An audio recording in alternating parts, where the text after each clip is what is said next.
लखनऊ में अखिलेश यादव ने बुलाई मीटिंग, अपने कार्यकर्ताओं को बीजेपी से बचने की दी सलाह। कहा, समाजवादी पार्टी को बदनाम करने के लिए बीजेपी नहीं छोड़ रही कोई कसर, इसीलिए बीजेपी से लड़ने के लिए हो जाओ तैयार। चलिए आपको बताते हैं। जैसे जैसे लोकसभा चुनाव पास आ रहे हैं वैसे वैसे सपा और बीजेपी की जुबानी जंग तेज होती नजर आ रही है।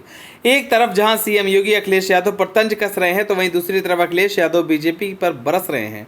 आपको बता दें कि अखिलेश यादव ने लखनऊ में अपने कार्यकर्ताओं को सपा के विरुद्ध बीजेपी द्वारा किए जा रहे षड्यंत्र से सचेत रहने की सलाह दी है। साथ ही अखिलेश यादव ने कहा कि बीजेपी का चरित्र सत्ता का दुरुपयोग करने का है, लोगों में भ्रम पैदा करने में बीजेपी और आरएसएस माहिर हैं और समाजवादी पार्टी के नेतृत्व को बदनाम करने में बीजेपी कोई कसर नहीं छोड़ती है। इसलिए एकजुटता के साथ भाजपाई साजिशों का मुकाबला करने के लिए सपा के कार्यकर्ताओं को सतर्क और तैयार रहना चाहिए। अखिलेश यादव ने सपा मुख्यालय में संबोधित करते हुए कहा कि बीजेपी जानबूझकर लोकतंत्र के साथ खिलवाड़ कर रही है।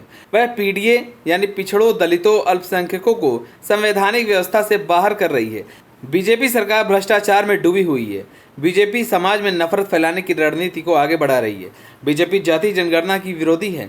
बीजेपी सामाजिक न्याय के भी विरुद्ध है, इसलिए वह समाज को बांटने का काम कर रही है। किसान, गरीब उसकी प्राथमिकता में नहीं है। नौजवानों का भविष्य अंधेरे में है। महिलाएं, बेटियां रोज अपमानित और दुष्कर्म का शिकार हो रही हैं। उन्होंने कहा कि 2024 का चुनाव आने वाला है, पीढ़ी के भविष्य का चुनाव है।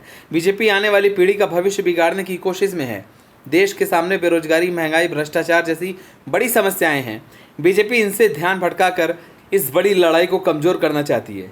सपा बीजेपी के मुकाबले के लिए तैयार है। सपा की नीतियों और विचारधारा पर लोगों का भरोसा है।